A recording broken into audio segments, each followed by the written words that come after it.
Good afternoon. This is Tony Dattino, founder of the USA Memory Championship, doing my Live with Tony on Monday, and rather than wait till the 5 o'clock hour where people may be out barbecuing or having dinner or getting their fireworks ready, I decided to take it and move it into the afternoon. And again, I'm reading at lunchtime today another article on movement and the importance of movement to our whole body's system as well as to our brain and brain health. And so here we go again. We're back to what I did was a 4-part series and just felt that this was additional information on the benefits to the brain from moving your body. And I just found the information that comes from a book called Brilliant Burnout. Brilliant Burnout. It was written by Nisha Jackson. She's recognized as a medicine expert and lecturer, motivational speaker, but I thought this article that she wrote was just fantastic. So let me just give you some of the highlights.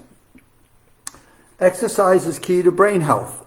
We've been talking about that and how important it is for oxygen, and what the author here does is really breaks it down. If you can consistently move your body to get your heart rate up, 15 to 30 minutes a day, studies have shown that you can actually help grow new brain cells. Now, I have not read that yet, but boy, that's fascinating, because we do talk about the fact that in any age, we can, in fact, add new brain cells. But the important thing is that we're bringing mental challenges to exercise those new brain cells so they have a useful hook to grab onto, and therefore they continue to integrate into your brain structure and make those last and not morph and disappear.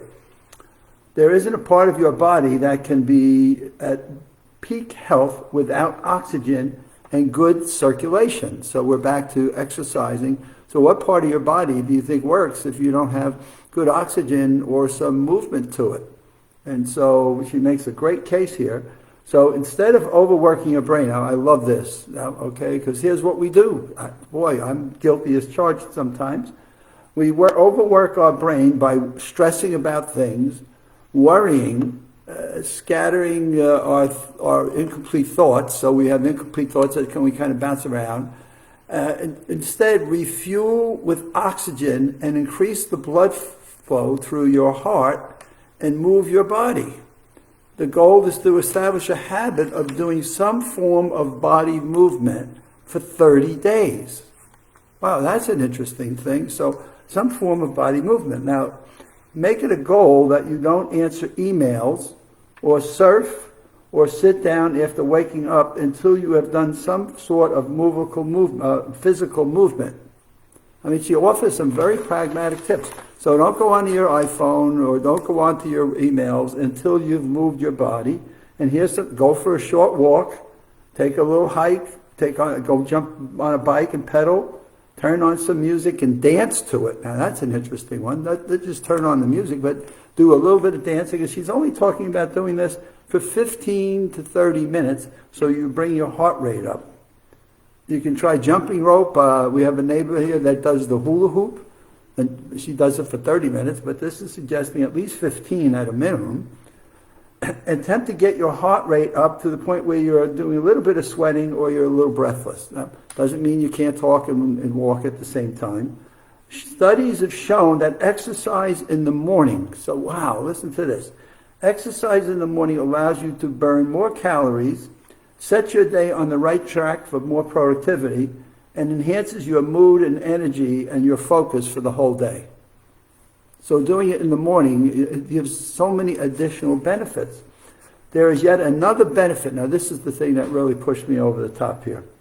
There is another benefit of exercise. When you consistently move your body for 6 months, so we're going to start with 30 days. We're not going to do crazy, but we're going to do it. It's a habit. It's what we do. It's part of what we do. I was thinking of it this morning. I run every other day, and I'm running now with 25 minutes every other day. And I was thinking as I ran this morning, I've been doing it for 40 plus years. It's who I am and what I do. And it's not a burden. I just schedule it into my day's activities and what time I need to get up. But boy, I just get out there and I run 25 minutes every other day.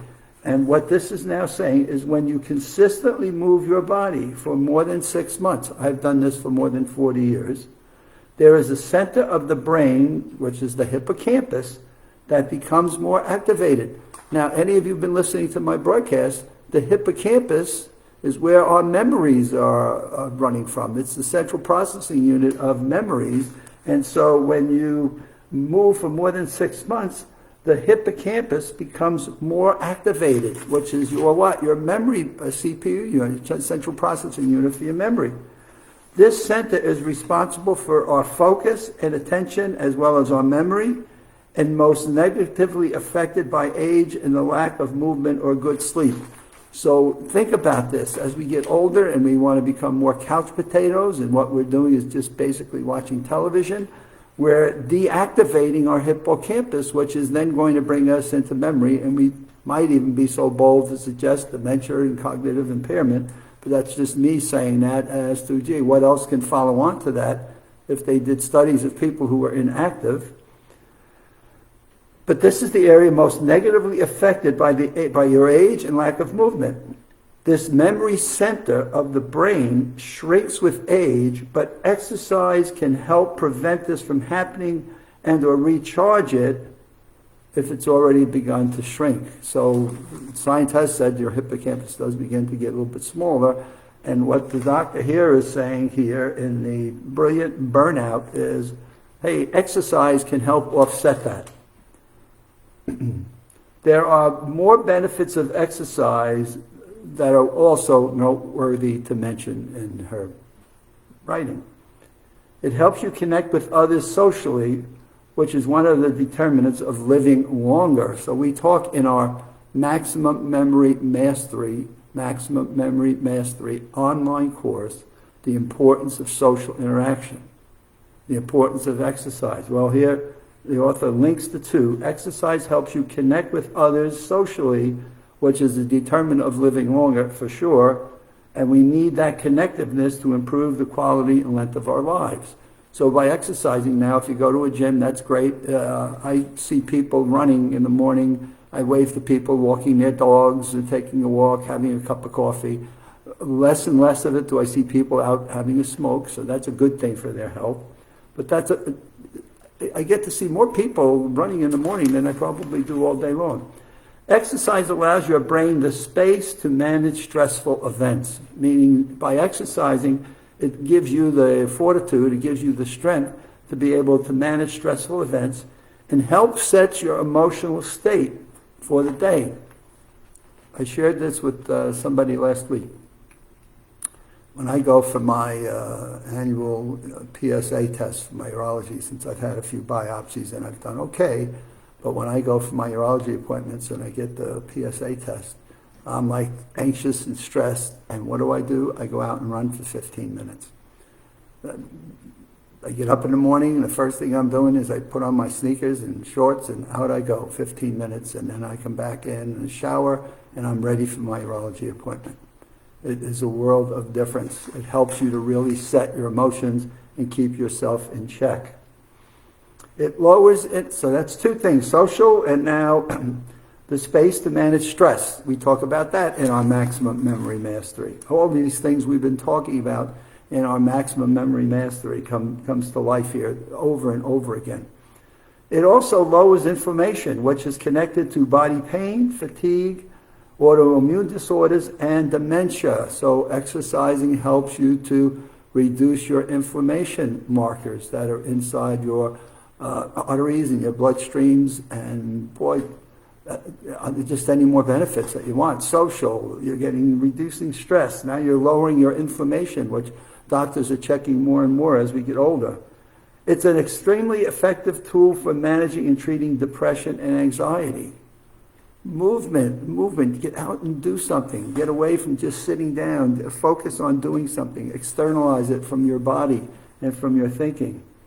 It will help you control your eating cravings and weight at your age or as you get older. So rather than sit there and eat something, what I've learned to do now, and it's helped me during the COVID period of times, I haven't a mild exercise program, 15, 20 minutes, that I will do when I get watching TV at night, which a lot of us do. I get up from TV, go get one of my programs, and I have a half a dozen exercise programs that I've had work with a professional on. But you can get them on Zooms and things. But I get up from the couch when I feel that pain coming at 8 or 9 o'clock, and I do a 20-minute exercise program. And by the time I'm done with that, I don't have the desire to eat whatever it was, ice cream or chips or pretzels or whatever I was going to go nibble on. And that has helped me over the past year deal with COVID, but not only that, it's helped me to lose about 20 pounds, which is not hurting me right now.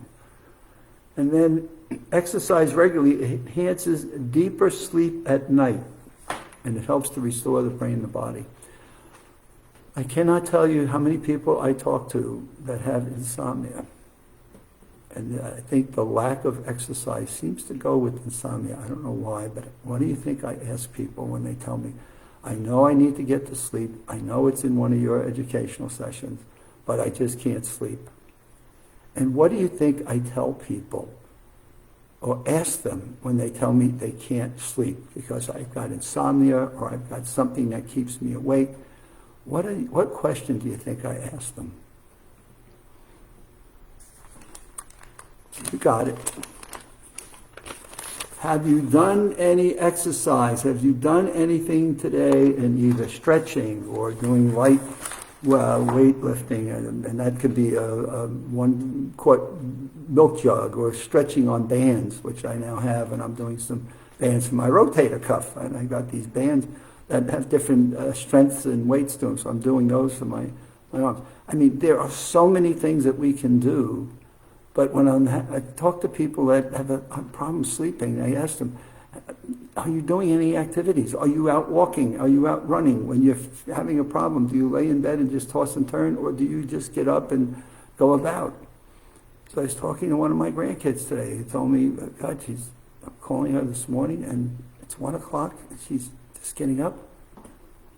She couldn't get to sleep. And the magical question, did you get to do any exercise yesterday? Did you mow a piece of the lawn? Did you go out and trim some of the trees and the bushes in your yard? Did you do anything that was active? And 7 hours of playing video games on the computer did not quite count the grandpa as any reason for not moving. Which brought me to an article I read over the weekend about what's happening to our generation that sits and does nothing but work on computers and do games and gaming and videos and what have you. And we're wondering why our kids are having slights of anxiety, depression. We put them on medications, and we seem to be getting this all backwards. I know when I was a kid, and I always like to bring this up with the grandkids because they look at me like, well, I'm not you. Okay.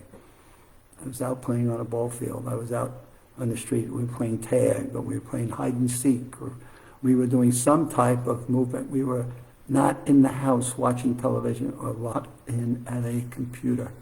We were actively engaged in some form of play that caused us to run around and chase one another or have fun or playing ball or volleyball or something on a ball field or around the neighborhood. But we were out of the house, not locked in on a computer. And what's the price that kids are paying for that today? And what will they pay for it as they get older? I just talked to so many parents that have their kids on some form of depression, anxiety, medications, and I'm saying, nature's out there for us. We're just not using it.